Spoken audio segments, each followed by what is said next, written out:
जोहार नमस्कार, आप सभी का स्वागत है खबर झारखंड तक में। चलिए शुरुआत करते हैं आज की सबसे बड़ी खबर से। हेमंत सोरेन हाजिर हो, आ गया अदालत का आदेश, अब क्या करेंगे झारखंड के मुख्यमंत्री। जी हां, बता दें कि एमपी एमएलए मामले के विशेष न्यायाधीश सार्थक शर्मा की अदालत ने मुख्यमंत्री हेमंत सोरेन को ईडी के समन की अवहेलना मामले में उपस्थिति के लिए 11 फरवरी की तिथि निर्धारित की है। कोर्ट ने सीएम को उपस्थिति दर्ज कराने के लिए समन जारी किया है। सोमवार को इस मामले में सुनवाई निर्धारित थी, लेकिन सीएम की उपस्थिति नहीं होने पर तिथि बढ़ा दी गई। अदालत 23 दिसंबर को उनकी ओर से दाखिल व्यक्तिगत उपस्थिति से छूट से संबंधित याचिका को खारिज कर चुकी है। अदालत ने याचिका खारिज करते हुए उनको मामले में व्यक्तिगत रूप से बुलाया गया है। बता दें कि हेमंत सोरेन के खिलाफ ईडी ने समन के आदेश का अनुपालन नहीं करने को लेकर अदालत में शिकायतवाद दर्ज कराया है, जिसमें कहा गया है कि ईडी के 8 समन पर हेमंत सोरेन ईडी के समक्ष उपस्थित नहीं हुए थे। यह समन की अवहेलना है। दूसरी ओर ईडी कोर्ट के विशेष न्यायाधीश की अदालत ने सोमवार को बड़गाई अंचल के 8.46 एकड़ जमीन घोटाले में मुख्यमंत्री हेमंत सोरेन सहित 12 आरोपियों को हाजिर होने की तिथि लगाई है। अदालत ने मामले की अगली सुनवाई 4 फरवरी को निर्धारित की है। सहारा निवेशकों के समर्थन में आए डुमरी विधायक जयराम महतो बोले, लोगों के साथ हो रहा अन्याय। जी हां, बता दें कि डुमरी विधायक जयराम महतो ने सहारा निवेशकों के समर्थन में बड़ा बयान दिया है। बता दें, जब उनसे सहारा निवेशकों के मुद्दे को लेकर सवाल किया गया कि सहारा निवेशकों का मुद्दा झारखंड में काफ़ी गरमाया हुआ है, जिन्होंने अपनी पाई जमा की थी, उन जमाकर्ता का पैसा उन्हें मिले, उसके लिए क्या जयराम महतो आगे आएंगे।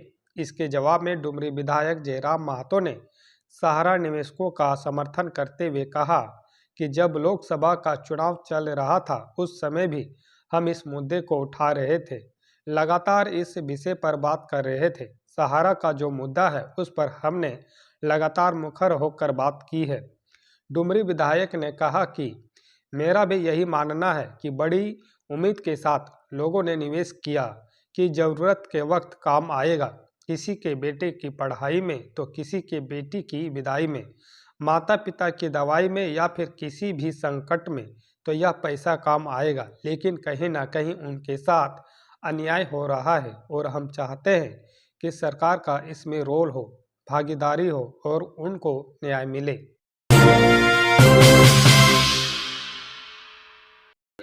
प्रभात खबर पोल का नतीजा, 70% लोगों ने कहा कि जेएसएससी से जल्द रिजल्ट जारी हो।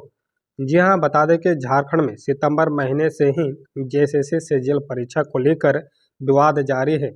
दरअसल झारखंड में 21 और 22 सितंबर 2024 को राज्य के सभी जिलों के विभिन्न सेंटरों में इस परीक्षा का आयोजन हुआ था और परीक्षा के समापन के कुछ ही देर बाद कुछ छात्रों ने पेपर लीक का आरोप लगाया और जमकर हंगामा करने लगे। साथ ही छात्रों की यह भी मांग थी कि परीक्षा को रद्द किया जाए। बता दें कि इस परीक्षा को लेकर सरकार ने काफ़ी पुख्ता इंतजाम किए थे। यहां तक कि दोनों ही दिन परीक्षा के दौरान पूरे राज्य में इंटरनेट सेवाएं भी बंद करवा दी गई थी, ताकि परीक्षा में किसी भी प्रकार की धांधली ना हो। फिलहाल यह मामला हाई कोर्ट में है और 22 जनवरी 2025 को फिर एक बार इस मामले में सुनवाई होनी है। ऐसे में प्रभात खबर ने इस मुद्दे पर अपने पाठकों के लिए एक खास पोल डाला था, जिसमें 8000 से ज़्यादा लोगों ने इस मामले में अपनी प्रतिक्रिया व्यक्त की है। पोल के अनुसार क्या झारखंड की जनता इस मामले में राय दी है और क्या वह चाहते हैं यह परीक्षा कैंसिल हो या उनके हिसाब से अब परिणाम जारी कर देने चाहिए। जी हाँ, बता दें कि पोल के अनुसार 70% लोगों ने कहा कि जेएसएससी की से जल्द रिजल्ट जारी हो। प्रखंड व अंचल कार्यालय में जमा हो रहे आवेदन सत्यापन के बाद इस सप्ताह मिलेगी मैया समान राशि। जी हां, बता दें कि राज्य में मैया समान योजना की राशि इस सप्ताह से लाभुकों के बैंक खाते में ट्रांसफर कर दी जाएगी। योजना को लेकर तैयार पोर्टल फिर से काम करना शुरू कर दिया है। योजना की राशि आवेदन के अंतिम सत्यापन की रिपोर्ट के आधार पर दी जाएगी। आवेदन के सत्यापन का कार्य जिला स्तर पर किया जा रहा है। राशि ट्रांसफर करने के पूर्व जितने आवेदन के सत्यापन की प्रक्रिया पूरी होगी उन सभी लाभुकों को इस माह राशि दी जाएगी। इसके अलावा वैसे लाभुक जिन्हें पूर्व में राशि मिल रही थी उन पर सत्यापन के दौरान उनके द्वारा गलत जानकारी देकर राशि लेने की बात सामने आई है, उन्हें अब राशि नहीं मिलेगी। सत्यापन के बाद ऐसे लोगों को नाम लिस्ट से हटा दिया गया है। राज्य भर में कुल 67,84,154 आवेदन जमा हुए हैं। इनमें से 58,09,779 के आवेदन सत्यापित हो गए हैं। इसमें अभी और बढ़ोतरी होगी। ऐसे में लाभुकों की संख्या 59 लाख से अधिक होने की संभावना है। राशि ट्रांसफर करने को लेकर समाज कल्याण विभाग द्वारा जिलों को निर्देश भी भेज दिया गया है। गुमला के कुख्यात नक्सली रामदेव की सुरक्षा बलों से मुठभेड़, हथियार छोड़कर भागा झांगुर ग्रुप का सुप्रीमो। जी हां, बता दें कि झारखंड के गुमला जिले में कुख्यात नक्सली रामदेव उरांव को गुमला पुलिस, एसएसबी और झारखंड जगुआर ने घेर लिया है। सुरक्षा बलों ने उसी की मांद में उसको घेरा है।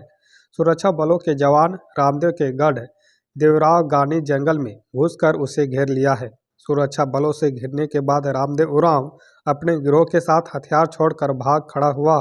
हालांकि सुरक्षा बलों के जवानों को उम्मीद है कि रामदेव उसी इलाके में कहीं छिपा है, इसलिए जवान रामदेव की तलाश में जंगल की खाक छान रहे हैं। पुलिस ने बताया कि रविवार को दोपहर में पुलिस फोर्स और सुरक्षा बलों के जवान देवरा गानी जंगल में घुसे हुए थे।